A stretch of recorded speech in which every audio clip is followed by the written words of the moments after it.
दोस्तों ये live art है और यहाँ अनबैलेंस होता ही रहता है।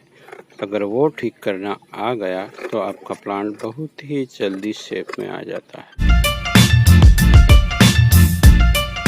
तो देखेंगे आज यहाँ कहाँ कहाँ अनबैलेंस है और कहाँ ग्रोथ करवाना है, तो कहाँ से ट्रिमिंग करना होगा। अगर जानना है तो पूरा वीडियो देखें। तो चलिए देखते हैं कहाँ कहाँ अनबैलेंस पैदा हो गया है। तो देखिए पहले ही यहाँ हमें दिख रहा है, ये थोड़ी अच्छे से ग्रो करना स्टार्ट करने वाली है। तो यहाँ अनबैलेंस बहुत ही बुरी तरीके से होगा।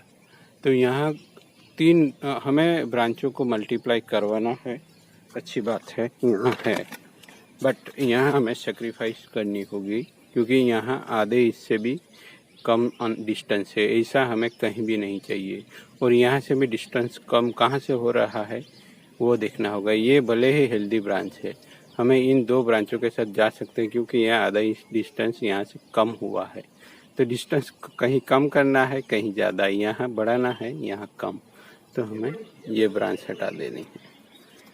तो ये चीज़ें आ जाती है तो हम बहुत ही जल्दी प्लांट को बैलेंस ग्रोथ में ला सकते हैं। इसी तरह से हम कहीं और जगह से ढूंढते हैं।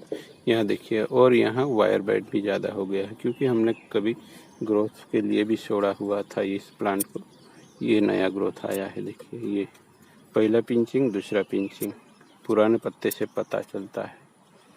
और यहाँ से जो ये भी हटा देना है, जिससे देखिए ये पिंचिंग के बाद का ग्रोथ है। ये यहाँ वैसे कहा जाता है कि पिंचिंग के बाद दो जगह से ग्रोथ होगा, बट यहाँ एक ही जगह से हुआ। तो ये वायर बाइट्स भी हटा देने हैं हमें। वायर बाइट हुआ है तो इस वायर को भी हटा देते हैं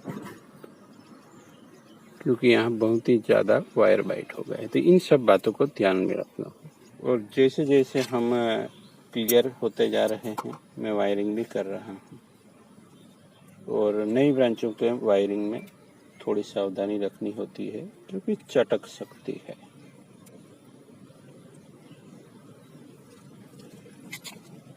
और इस तरह से अगल बगल में तभी एंकर करे दो ब्रांचों को जब एक छोटी और एक मोटी हो। ये मोटी है, ये छोटी है, फिर इसको हम प्लेस कर सकते हैं।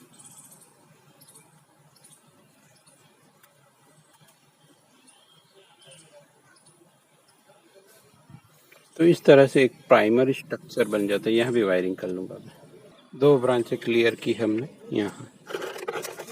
अब ऐसे ही ऊपर जाते जाएंगे, फिर नीचे के पोर्शन में, क्योंकि दोनों का डिस्टेंस ज़्यादा है और ये लोअर है और ऊपर है, तो दोनों चीज़ों का ग्रोथ पैटर्न भी अलग अलग होगा। अब यहाँ एक ब्रांच है, उसको भी देखते हैं। वैसे अनवांटेड ही लग रही है। और यहाँ भी डिस्टेंस तो कम ही है। देखते हैं क्या करते हैं।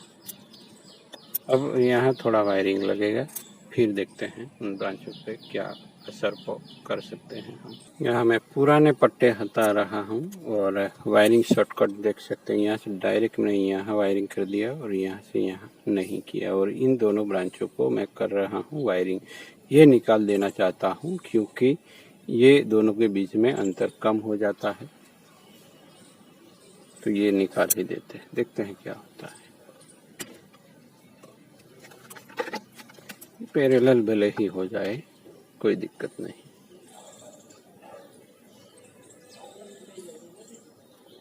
तो वायरिंग पैटर्न कुछ अलग दिखेगी आपको यहाँ, बट वायरिंग करने का तरीका तो वही है।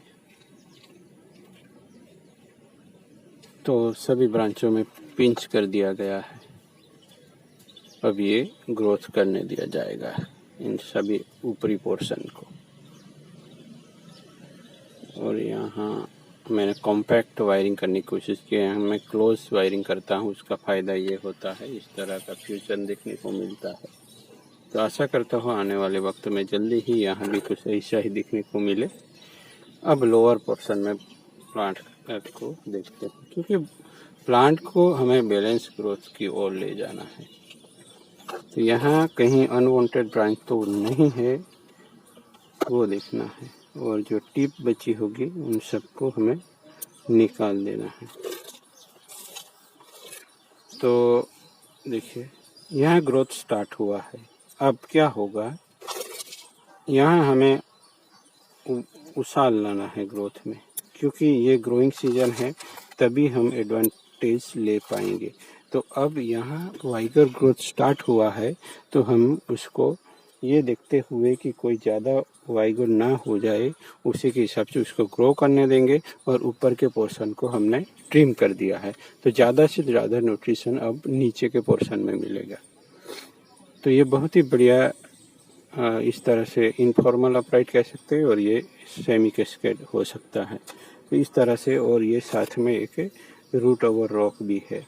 पिछले साल के रूट है, आशा करता हूँ इस साल कुछ और नए आएंगे।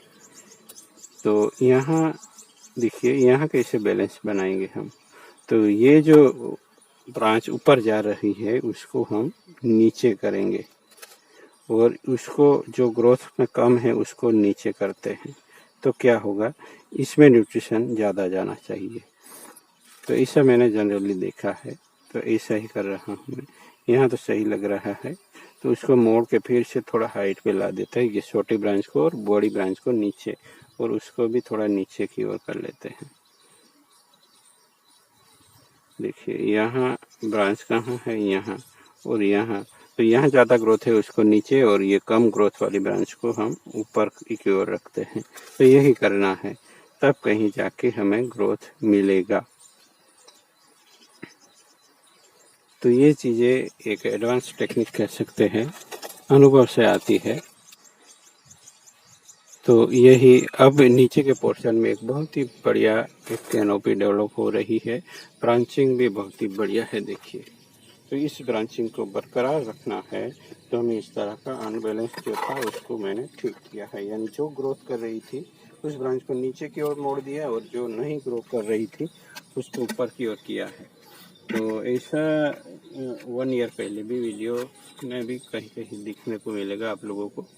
और ऊपर के पोर्शन को हमने रिस्ट्रैक्टेड कर दिया है, उसको बाइंडिंग में ले लिया है, यानी वायरिंग भी किया है और उसको ट्रिम भी कर दिया है।